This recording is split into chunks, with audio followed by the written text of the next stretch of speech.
jirtu nagaa keessanii hordoftoota mubeetii hundi keessanuu har'aan kana saayikoolojii yuunivarsiitii freshman koorsii eegalaa jirra. Saayikoolojii kana irratti wantoota barbaachisaa fi ijoo ta'an wantiin as keessatti ilaallu yuunitii kana argan xumurre.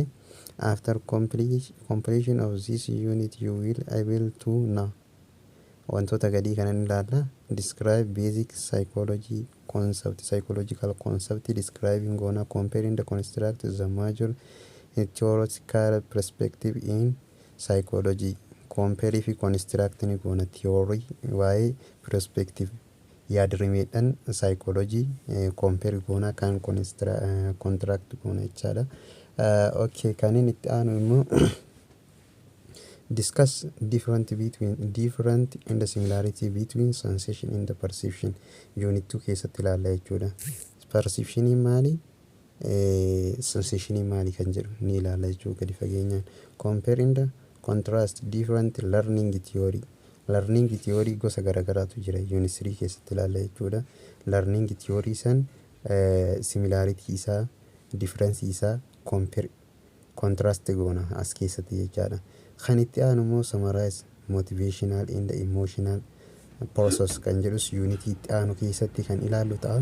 Har'aaf directly unit 1 haa eegallu. Unit 1 maal jedha? Essence of psychology.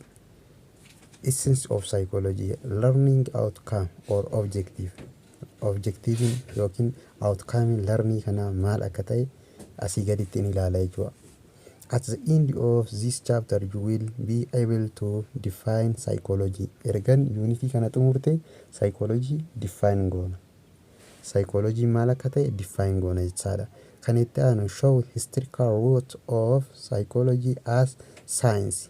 Akka saayinsisitti history isaa ni qo'anna jechuudha. Ni ilaalla, ni argisiifna. Eessarraa akka ka'e root jechuun iddoo ka'umsa isaa irraa jechaadha. Point out the goal of psychology. Goal of psychology ni ibsina jechaadha. Goal of psychology meeqatu jira? Tokkoon isaa kan ilaallu ta'a. Identify early school in the modern perspective of psychology. Early school fi modern perspective. Yaadrimeedhaan haarayaa fi yaadrimeedhaan dura ture akkam akka ta'e kan ilaallu ta'a jechaadha. Identify goonee kamtu kam eessatti ramadama kan jedhus kan ilaallu ta'a. Okay, the other one, discuss the basic of different among perspective of psychology. Basic difference isa difference tokkoon isaa kan ilaallu ta'a. Identify subfield of psychology. Unity kana keessatti gara dhumaatti subfield of psychology. Fieldin isaa cita isaa field isaa jalatti kan ramadamuu danda'u maal akka ta'e ni ilaalla jechuudha. Fakkeenya clinical psychology, health psychology, environmental psychology hedduun isaan ni jira kan ilaallu ta'a gara xumuraa irratti. Okay, the other one very important point, major research method in psychology. Major recent research method psychology keessatti akkamiin researchiin kan haalli ittiin hojjetamu kan ilaallu ta'a. Paartii yeroo baay'ee qorumsa irra deddeebitu siistama salphaadhaan kan waliin ilaallu ta'a. The other one is explore the major step of scientific research in psychology. Explore ni goona scientific method psychology keessatti akkamitti akka itti hojjetamu. Kan itti aanu definition of psychology in the related concept. Brainstorm question basic ta'an jechaadha. Kan sammuu namaa qoran. What come to your mind when you hear about the word psychology? Maaltu sammuu kee keessatti dhufa yoo jecha psychology jedhu kana dhageettu? Okay, maaltu sin keessa dhufa? Takka ilaalame. Okay, the other one, you have ever heard about, read or listened to any related to psychology? What was its content about? Why maalif keessa qabatani?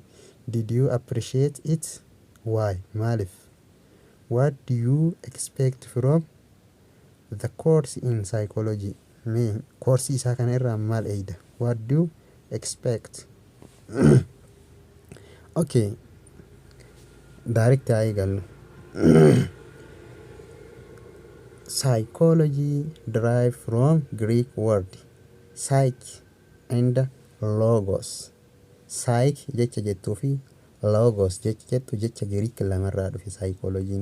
Psyche refer to mind, thought or spirit, while logos means study, knowledge or discourse. Psyche jecha jettu maal jechuudha? Jecha Greek mind jettu yookiin soul, lubbuu, hafuura, spirit akka hafuura jedhama iddoo tokko tokkotti lubbuu yookiin hafuura wanta jedhamu kanaadha, yookiin mind sammuu. While logos means study, logos study, knowledge or discourse. Psychology refer to study of mind or soul or spirit. Psychology maal qo'ata? Akka ilaalcha warra jalqabaa irratti, jalqaba ka'umsa jalqabaati kun. It is the first perspective. Ka'umsa yookiin immoo yaadrimee jalqabaati kun, yaadrimee jalqabaati. Yaadrimee moderni ta'an gara boodaanii dhufa jechaadha. Okay, psychology is scientific study of behavior in the mental process of both humans and animals. Psychology jechuun scientific study, scientific. What is scientific? Scientific jechuun methodology kan qabu jechuudha. Meetirii mataa ofii danda'e kan qabu. About what? Behavior in the mental process. Waa'ee maaliiti? Waa'ee behaviorii jechuun covert in the overted wanta jedhamu jira. Behaviorii kan mul'atuuf kan hin mul'anne jira. Isa sanillee kan waliin ilaallu ta'a. Mental process. Processi sammuu keenya keessaa fakkeenyaaf ilma namaa fi animaaliidhaafis. Aspect definition are concerned with what? Concern waan aspektidhaan gadii kun yookiin immoo wantoonni gadi arginu kun maaliin wal qabatan? Psychology wal qabatan. Termiidhaan as keessatti fayyadamne, termiin psychology keessatti fayyadamne. Psychology yoo jennu scientific jenne, inni bihaa behavior jenne, inni itti aanu mental jenne. Scientific jechuun maal jechuudha? Behavior jechuun maal jechuudha? Mental process jechuun maal jechuudha? Tokkoon tokkoon adda baasnee ilaaluu qabna jechuudha. Termiidhaan psychology ittiin ibsame kana. Okay. The first aspect. Science. What is science? Science. Psychology uses scientific method to what? To study behavior in the mental process in both human in the animals. Animal fi ilma namaa keessas maali? Scientific method jira jechuudha. Kan psychology ittiin qo'atu scientific method mataa isaa danda'e qo'ata jechaadha. Okay. Behavior jechuun maal jechuudha? Behavior jechuun all of our outward or overt action in the reaction. Outward jechuun wanta nuti argisiifnu jechuun wanta ala bahee nu mul'atuu danda'u. Overt jira. Overt jechuun wanta banaa jiru jechuun open. Action in the reaction such as talking, yeroo dubbannu, facial expression, fakkeenyaaf gammachuun fuula keenya irraa ni mul'ata jechuudha. Inni kun overt jedhama. Movementiin sochiin nu goonu fi kanaaf kan kana fakkaatan hedduu jira. Kan ibaas asuma keessaa kan jiru kan itti aanu mental process. Mental process jechuun maal jechuudha? Mental process means refer to all the internal or covert. Internal jechuun covert kan hin mul'anne jechuudha. Overt fi covertiin garagara. Overt covert garagarummaa qaban jirri kun jecha. Internal or covert hiding. Activity of our mind. Isa internal yookiin covert activity of our mind ta'e jechaadha. Such as thinking, feeling, remembering, forgetting. So many. Isiin kanneen jechuudha mental process jennaan jecha. Okay, psychology hidha maalii qaba? Hidhannaa kanneen sadanii ni qaba jechaadha. Isa kana sadaniifuu hidhannaa cimaa qaba jechaadha. Maaliif? Scienceif, behavioriif, mental processiif. Because psychology is what jenneen scientific study of behavior in the mental process of both human and animal jenneetiin wanta lafa kenneef jechaadha. Okay, this answer one. Goal of psychology. Goal of psychology. Goaliin isaa maal? Gaafilee kanneen haa ilaallu. Brainstorming question. What do you think is psychology is important? Why do you think is psychology is important? What do you think psychologist is doing when studying behavior in the mental process? Psychology maal hojjetan jettee yaaddu gisee yeroo behavior fi mental process qo'atan. Isa sanniin gaafilee akkanaa kanniin sammuu keessan keessatti think godhame. Okay, mee direct eegallu. Goal of psychology keessaa inni jalqaba maali? Description. Inni jalqaba description jenna. Maal jechuu description jechuun? Description is narration of observable characteristics of event, person or object. Wanta tokko narrate godhu narration ibsuu jechaadha. Wanta argite amala isaa wanta argite san nama isaa ta'u meeshaa isaa ta'u ibsuu jechuudha. Eventii san akka argite sanitti ibsita jechuudha. Narrate goota jechaadha. Description answer question what happened, maaltu uumame, waan argite san irraa maaltu uumame kan jedhu gaafii kana deebisa. Kana uumame jettee describe goota jechaadha. Ni ibsita jechuudha. Or involving. What involving? Involves observing the behavior and noticing everything about it. Kana jechaadha. Why maali? Description is the first goal of psychology. The second goal of psychology is what? Explanation. Explanation is discovery of case of behavior. Sababa isa case. Casein isaa maali? Isa qo'ata jechaadha. Casein isa describe the case of behavior. Casein behaviorii kanaa maali? Mental experience in the physiological process. Isa kana jechaadha. It is answered the question why it happened. Maaf uumame? Sababa jechaadha. Because or what? Casein isaa maali? Kan jedhu gaafii kana deebisa jechaadha. The third one, prediction. Prediction is determine what is happen in the future. What will happen in the future? Maaltu uumame gara fuulduraatti maaltu uumama jettee prediction forecasting jechaadha. Wanta gara fuulduraa san ni raayida yookiin ni tilmaamta.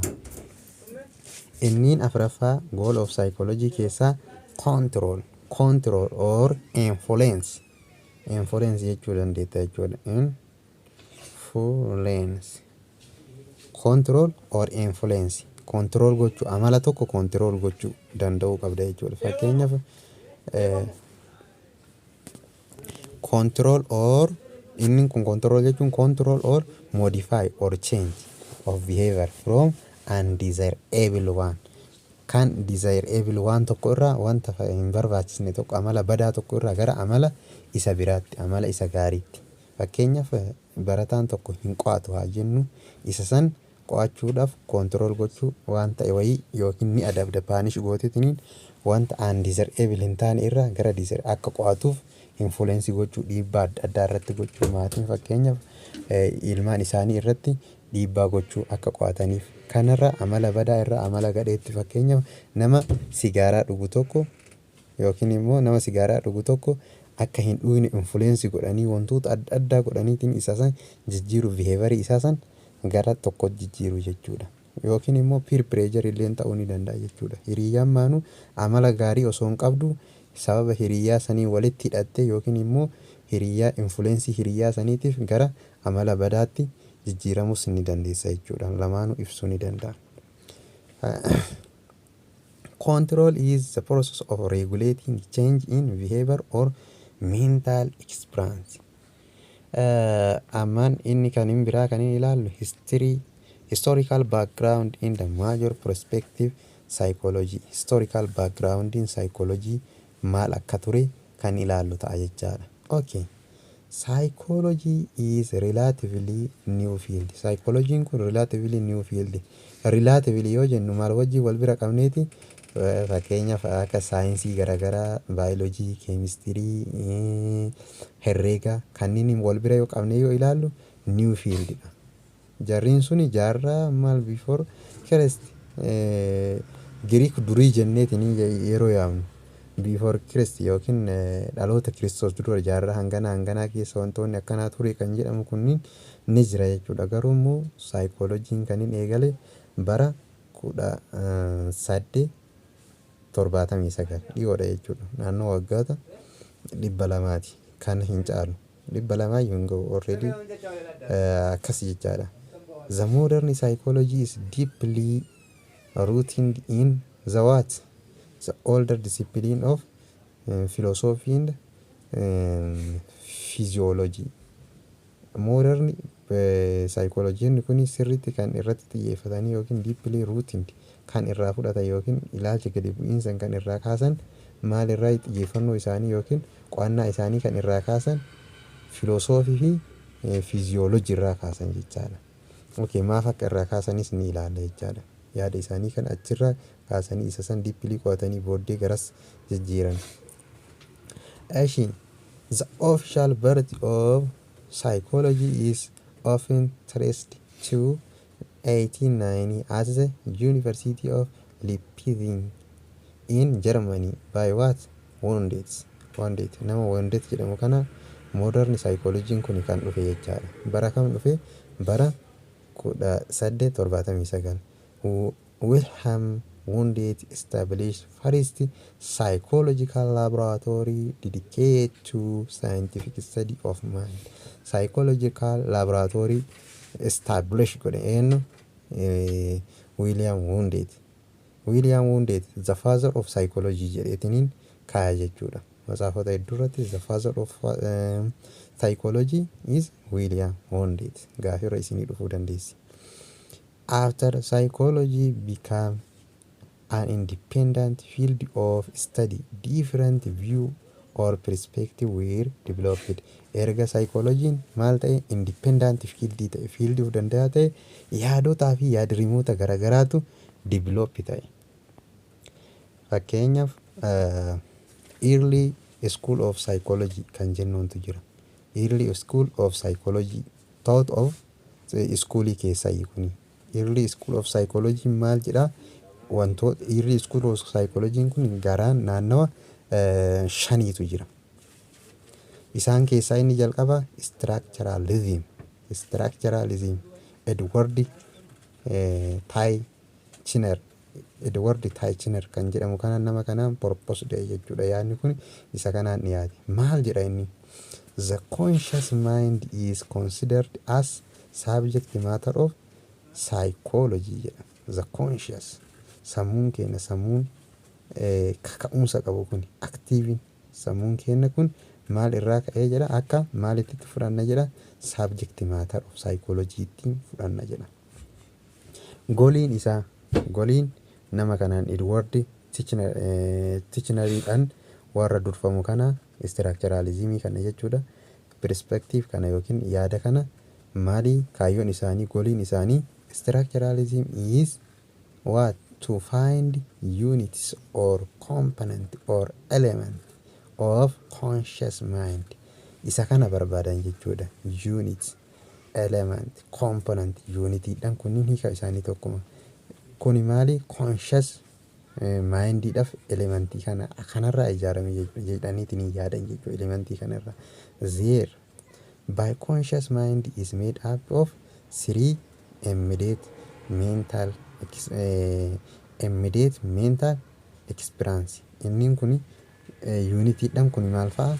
Sensation jechuun wanta tokko yookiin tuqxee yookiin laaltee yookiin dhageettee seensi ka gootu qaama miiraa kennan seensi kan goonu jechuudha. Image jechuun enga qaama miiraa kennan seensi goone saniis maal goonas perception goona jechuudha.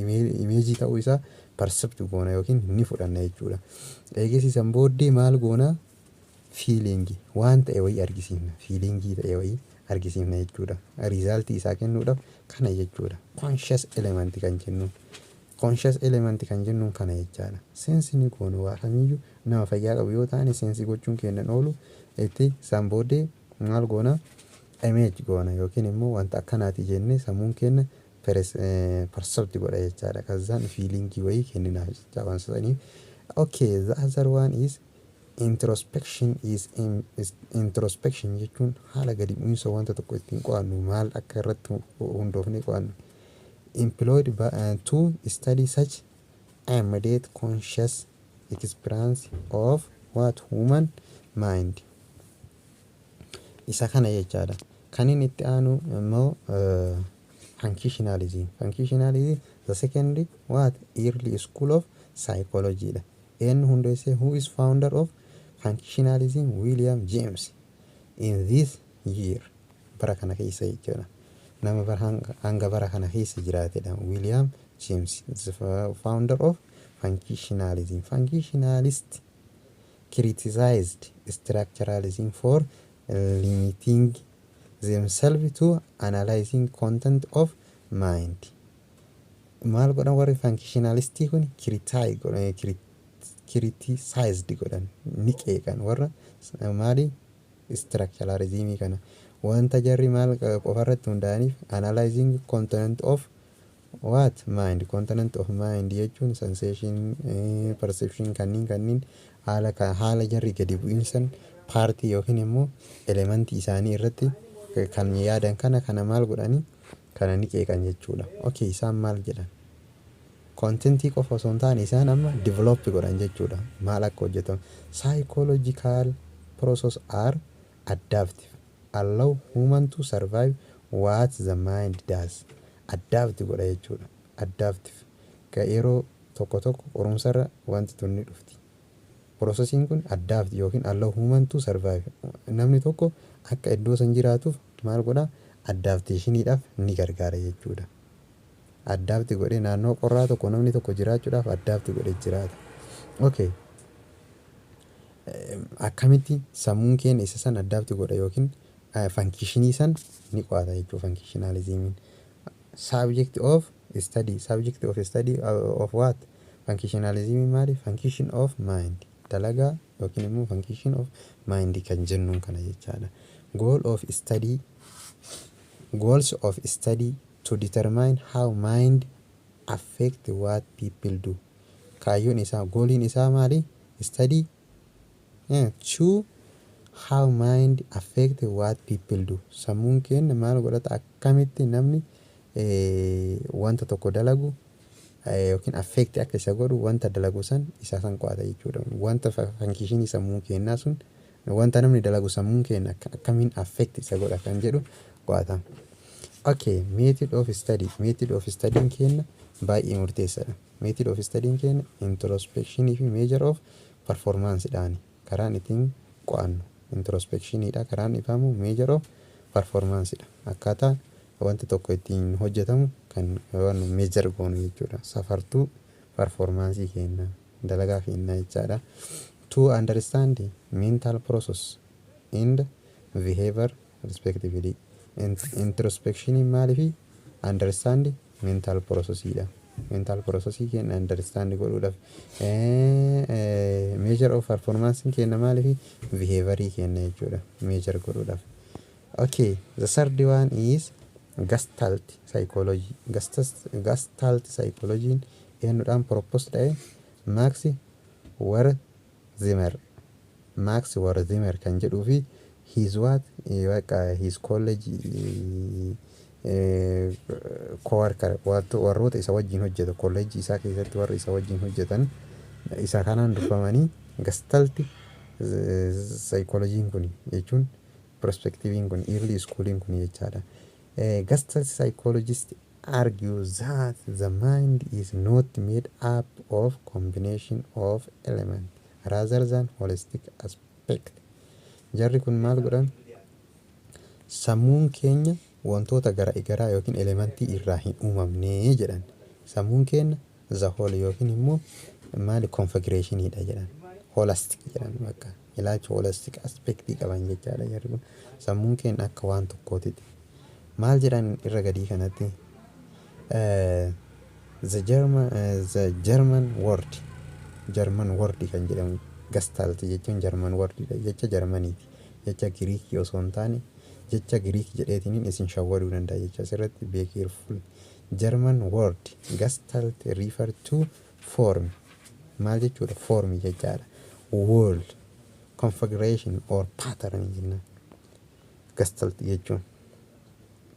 Okay, the mind should be thought of as a result of the whole of pattern of sensory activity and the relationship in the organization with and their pattern. Mindin kin akka guutuu tokkootti yookiin paartii guutuu tokkootti fudhateetiin san booddee relationii organization akkasumaan godha jechaadha. Okay, kaniin biraa gestalt psychologist acknowledge about what acknowledge about conscious mind. Sammuu is active ta'e kana niquu yooni mindachin waa'ee isaa kana qo'ata jechuudha. Okay, slogan tokko jira. The whole is greater than some of its part. Jechi kun ijoodhas keessatti baay'ee. The whole is greater than the sum of its part jedheetiniin amana jechuu jarri kun guutuun isaa edaama isaa ni caala. Fakkeenyaaf akkana jedheetiniin yaada. 3 plus 2 greater than 3 plus 2 less than what 5 jedhee yaada jechuu warri kun. 3 fi 2 5 gadi jedhee yaada. 5 maali 3 fi 2 ni caala 3 da'u 2 ni caala jedhanii yaadan jechuudha. The whole is greater than its sum jedheetiniin yaada jechuudha warri kun. Okay, maal jechuudha mind is greater than its part jecha mind jechuun greater than its part jecha fakkeenyaaf its part kan jennuun image sensationii feelingii thinkingii wantoota akkasii kana isa ni caala jechaadha. Inni kun the whole ni caala the whole is greater than some yookiin its part jenneetiin ilaala jechaadha. Okay, the other one is behavioralism. The fourth early school of psychology. Behavioralism. John Watson nama jedhamu maal ta'e propose ta'e jechuudha ideyaan kun. Okay, behavioralist proposed observable in the measurable behavior as subject matter of psychology. Jarri kun waa'ee maaliif observable in the measurable behavior as subject of matter of psychology jedhaniitiin yaada kana lafa kaa'an jechaadha. Behavioralism had 3 other important characteristics. Amaloota 3 cimoo qaban jechuudha gurguddoo qaban behavioralism. 1. Conditioned response as element or building block of behavior. Conditioned response jechuun wanti barannuuf tokko akka elementii yookiin building block of behavior itti ilaallaa jedha. Okay, the other one learned rather than unlearned behavior. Learned behavior jechuun maali? Unlearned behavior ni caalaa jedhan. Focus on animal behavior. Jarri kun immoo maal irratti focus godhan? Animal behavior irratti focus godhan jechaadha. Jarri warriin kun warri behavioralism kun jechaadha. Okay. All behavior are learned but not inherited. And the learner are passive and reactive. All behavior are learned. Akkas jedhanii yaadan jechuudha. Not inherited. And the learner are passive. Learneriin kun passive dha jechaadha. And reactive dhas. Goal of behavior is behavioralism. Goal of behavioralism is to what? Investigate the affect environment on behavior. Affect environment in behavior irratti geggeessu maal godha? Investigate gochuudhaaf yookiin isin qo'achuudhaaf yookiin argachuudhaaf kaayyoon isaa gooliin isaa. Aayishin Consider observation in the experimental as method of their measurement yookiin akka dalagaa isaanii meetidii isaaniitti kan fudhatan maali observationii fi experimentii fudhatan jechuudha. Okay, the other one is psychoanalysis. Psychoanalysis is the fifth one. Psychoanalysis kun hoo maal qo'ata? Eenyu isa propose godhe yoo jettan Sigmund Freud nama jedhamuun propose ta'e yookiin establish ta'e jecha yaadichi kun. Okay, conscious awareness is tip of mental iceberg beneath the visible tip layer. Unconscious part of the mind play great role on our behavior. Conscious sammuun keenya kun iddoo sadii qoodama. Our mind divide into three. The upper one, the middle one, and the lower one. The upper one is conscious. Niku subconscious and unconscious. Unconscious jechuun hiding. Fakkeenya wanta gara keessatti wanta nu yaannu, wanta nu hin beekne, amala duraan nu duuba ture, boodee gara boodaa dhufeetiniin nurratti wanta uumuu danda'u. Fakkeenya amala yeroo daa'imummaa qabnu yookiin miidhaa yeroo daa'imummaa nurra ga'e effectiin isaa yoo guddanne kan nu mul'atu wanta akkasiisan jechuudha. Unconscious kan jennuun jechaadha. Wanta ofirratti hin beekne wayii kan booda dhufeetiniin nu axaqqa yookiin immoo nu miidhuu danda'u yookiin immoo wanta tokko nurraan ga'uu danda'u jechaadha. Okay, isa kana jedha. Unconscious which subject matter of psychoanalysis. Unconscious is subject matter. Qabadha, bear in mind. Unconscious is the subject of what? Psychoanalysis. Contain hiding wish. Fakkeenya fedhii hin mul'anne wayii fedhii sammuu keenya keessa jira hin mul'atu garuu position galtii security. Fakkeenya namni tokko waa balleessetiin yoo dhoyse badiisan yoo dhoyse an speaker able hear. Fakkeenya inni feenaa wanta wayii ni feenaa garuu hin dubbannu nyootii qabnu jechaadha yookiin immoo fedhii qabnu san kan hin dubbatan. Fakkeenya conflict between desire and duty. Conflict wanta gaarii wanta badaa gidduu jiru sammuu keenya keessatti kama ittiin ciniin qabnu jechaadha kan ol ba'eetiin hin mul'anne. Unconscious jennaan wanta akkanaa kana. Some of physical illness of his patient didn't have medical or body case but no physical or emotional case. Fakkeenya namni tokko patientiin wanti sammuu isaa keessa jiru jechaadha miidhaan inni jira jedheetiin yaada namni tokko osumaan dhibame. Fakkeenya some of physical illness of his patient did not have medical bodily case but no physical or emotional case. Fakkeenya namni tokko osoo naannawa tokko dhibeen wayii ka'e jedhanii dhibeen tokko ka'e yoo jedhan maal jedhaa osoo isaan qabin fiiriin gimaan soodamaan jechuun psychologically dhukkuba isa dhukkuba dhaqa mana haakimii fa'aa dhaquu danda'a jechaadha wanta akkasii. Fakkeenyaaf he called this kind of illness as hysteria jenneetiin ilaaluu dandeenya. Bakka akkanumaan sodamaan osuma isaan dhukkubin fiiriin gimaan yookiin immoo psychologically ufamansiisee na dhukkube jedhee isa dhukkubuu danda'a jechuudha. Or convention reaction to indicate conversion of emotional problem into bodily problem. Inni sun psychologically dhibamuu jechuudha gara ibaatiin. Psychologically fakkeenya koronaan yeroo biyya keenya seenii fudhachuu dandeenya.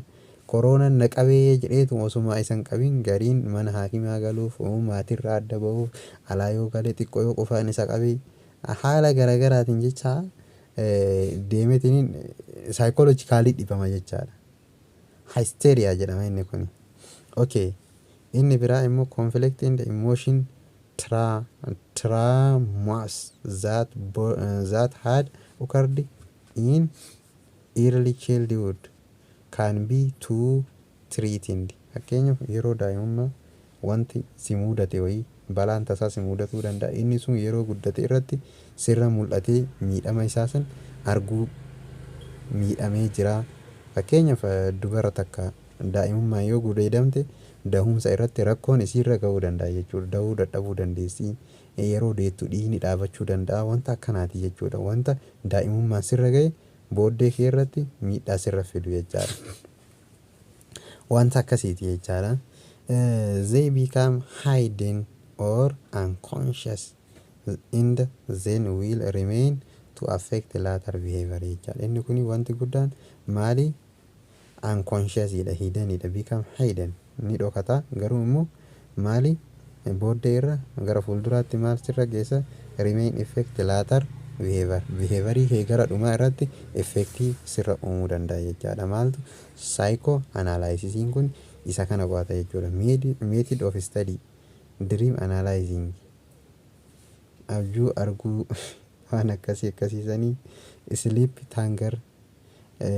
Sleep tanger jechuun tasuma nama afaanii tasa waan jedhu waan akkasiiti jechuudha. Tasa jedhan wayii firilii akkas bakka wantoota akkanaati jechuudha. Kanaan kan wal qabatanidha. This school basic different in terms of 3 issues. Inni kuni difference qaba issuedhaan sadiin: objective, what goal, what and method how to study. The objective of study, conscious in or unconscious. Objective maali? Study about what? Conscious and unconscious of mind or overt behavior. Goal of study. Goal of studying kenna maali? Analyze component of the mind or observing effect of environment on behavior. Method. Methodiin karaa inni ittiin wanti kun ittiin qoratamu yookiin qo'atamu keessa introspection, observation, clinical case study etc. bakka karaa hedduuni jechuudha. Okay, isa kana fakkaata jechuudha. Reflect how all the school of psychology different in terms of objective, goal and the method of study. Mee kana waan kana hanga tokko irraa ibsi jedha. Wanta kana fakkaatu kan itti aanu maali? Modern school of psychology ilaalla jechuudha. Har'aaf nu ga'a. Tutorialiin kun akka qo'annaa keessanirra hedduu isin gargaaru abdiin guddaan qaba. Kaniin itti deemnu sirriitti waliin deemnee booddee irra gaafilee dhufan kan waliin ilaallu ta'a. Har'aaf nu ga'a. Nagaan naaf tura.